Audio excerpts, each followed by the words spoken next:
ক্যালিফোর্নিয়ার ইতিহাসের সবচেয়ে ভয়াবহ দাবানল, পুড়ে ছাই গোটা অঙ্গরাজ্য। সময় বাড়ার সঙ্গে সঙ্গে এর ভয়াবহতা আরও বাড়ছে। যুক্তরাষ্ট্রের শতাধিক এলাকায় ছড়িয়ে পড়েছে আগুন, পুড়ে ছাই প্রায় 4 লাখ একর বনভূমি।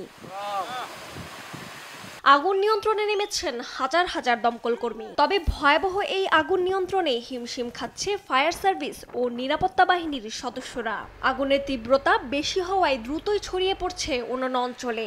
আগুন বাড়তে নিয়ামক হিসেবে কাজ করছে শুষ্ক আবহাওয়া ও প্রচণ্ড বাতাস।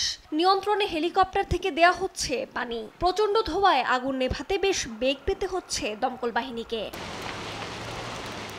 সোমবার ক্যালিফোর্নিয়ার কিছু অংশ ছাড়াও পূর্ব ওরেগন, আইডাহো, মন্টানা, উটাহ এবং ওয়াইমিং এর বিস্তীর্ণ এলাকায় লাল পতাকা টানিয়ে সতর্কতা জারি করেছে ন্যাশনাল ওয়েদার সার্ভিস।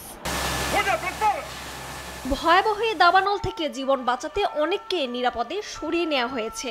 এর মধ্যে পুড়ে গেছে বসতবাড়ি সহ প্রায় 2 শতাধিক স্থাপনা।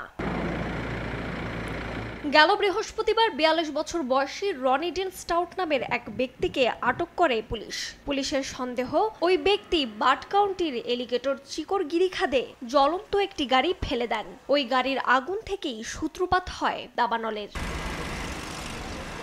এছাড়াও গ্রিসের ইভিয়া, আলবানিয়ার শেংজেং, ক্রোয়েশিয়ার জাদার অঞ্চলও পুড়ছে দাবানলে। আগুন নেভাতে নেমেছেন দমকল কর্মীরা। নিরাপদে সরিয়ে নেওয়া হচ্ছে বাসিন্দাদের।